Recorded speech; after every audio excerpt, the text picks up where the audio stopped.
भगवान को मानने वाली थी, लेकिन उसकी सौतेली माँ उसकी सीधेपन का फायदा उठाती थी और उस पर बड़े अत्याचार करती थी। जरा सी चूक हो जाने पर उसकी खूब पिटाई करती। अरे सुनते हो, कोई लूला लंगड़ा देख इसकी शादी तय करो और इसे इस घर से बाहर का रास्ता दिखाओ। सलोनी के पिता जानते थे कि मीना एक चांडाल औरत है, इसलिए वो एक अच्छा घर देख सलोनी की शादी कर देते हैं। लेकिन वहां भी सलोनी से जलने वालों की कमी नहीं थी। सलोनी की ननद निकिता उसे बिल्कुल पसंद नहीं करती थी। सलोनी, बात तो सुनो जरा। जी कहिए। आज शाम को मेरे बॉस खाने पर आ रहे हैं। ध्यान रहे उनकी खातिरदारी में किसी प्रकार की कोई कमी नहीं होनी चाहिए। जी आपने कह दिया, बिल्कुल वैसा ही होगा। शाम को सलोनी जैसे ही गैस पर खाना चढ़ाकर वहां से जाती है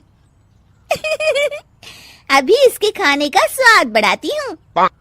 निकिता गैस की आंच तेज कर देती है।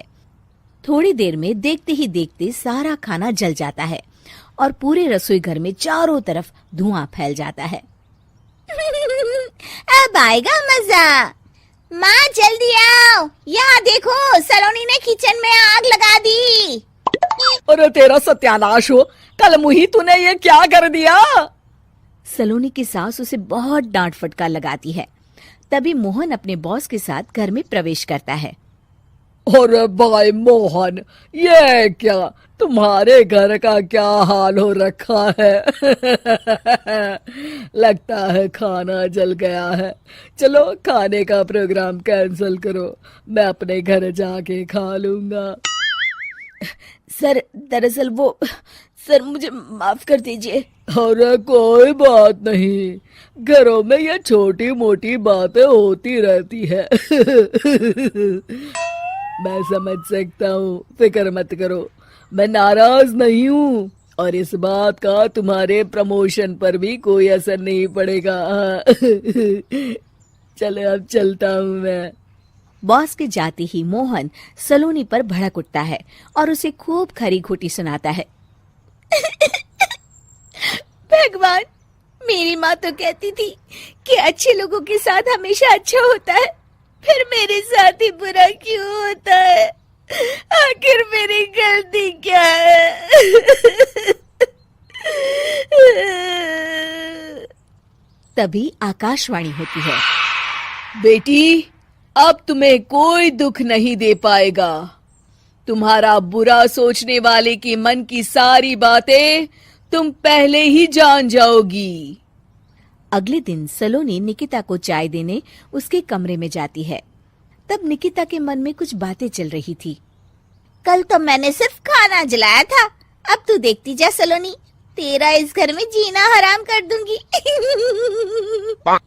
अच्छा, तो ये बात है, अब इसे सबक सिखाना ही पड़ेगा। कुछ दिनों के बाद, सलोनी, मेरे कपड़े जल्दी से प्रेस कर दो, ऑफिस के लिए देर हो रही है। सलोनी मोहन के कपड़ों के पास प्रेस गर्म होने के लिए रख देती है और अपने कमरे में चली जाती है।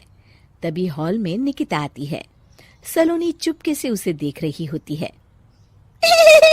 आज अगर मैंने ये कपड़े जला दिए तब तो पक्का मेरा भाई इस सलोनी की बच्ची को धक्के मार के घर से बाहर निकाल देगा। अरे तू क्या मुझे निकलवाएगी? महादेव है मेरे साथ।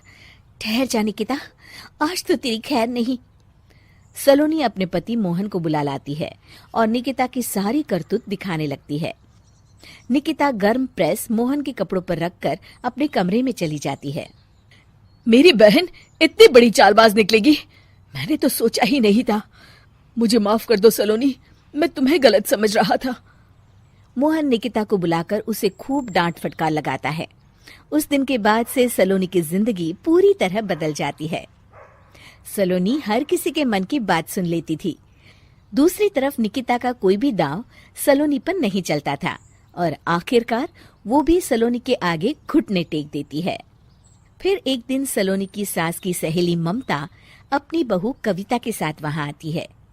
कविता मन ही मन कहती है, अरे ये बुढ़िया पागल है जो मुझे यहाँ लेके आ गई। कहाँ मैं अपनी किटी पार्टी छोड़ के इसके साथ यहाँ मरने आ गई। पता नहीं कब तक इसे झेलना पड़ेगा। अरे ये जल्दी मरे और इसकी सारी जायदाद मेरे नाम हो जाए। सलोनी कविता की सारी बातें सुन लेती है। अरे कविता, तुम अपनी सास की जायदाद के लिए उन्हें झेल रही हो और उनके मरने का इंतजार कर रही हो। ये तो गलत बात है। सलोनी की बात सुनकर कविता बिना देर किए कहती है, अरे ये तुमने कैसे सुन लिया? ये सारी बातें तो मैं अपने मन से बोल रही थी। तुमने कैसे सुन लिया? बस फिर क्या था।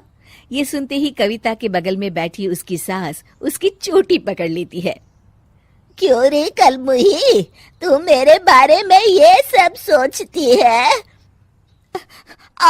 मम्मी जी, मुझे माफ कर दीजिए। बड़ी आई मेरी जायदाद लेने वाली, मैं आज ही अपने वकील को बुलाकर सब कुछ छोटी बहू के नाम कर देती हूँ। चल घर चल, आज तेरी अच्छी खबर लेते हूँ। इस तरह सलोनी लोगों के मन की बातें सुन लेती थी, लेकिन धीरे धीरे सलोनी को एहसास होता है कि उसके आसपास के सारे लोग एक दिखावे की जिंदगी जीते हैं और सब एक दूसरे के बारे में बुरा ही सोचते हैं। हे भगवान, दुनिया में कैसे लोग हैं? सबके मन छल कपट से भरे हैं। मैं तो लोगों के मन की बातें सुन सुनकर तंग आ चुकी हूँ। मैं अपनी जिंदगी में अब बहुत खुश हूँ। अब आप मुझसे ये शक्ति वापस ले लीजिए भगवान। इस तरह भगवान सलोनी को दी हुई शक्ति वापस ले लेते हैं और सलोनी एक आम जिंदगी जीने लगती है।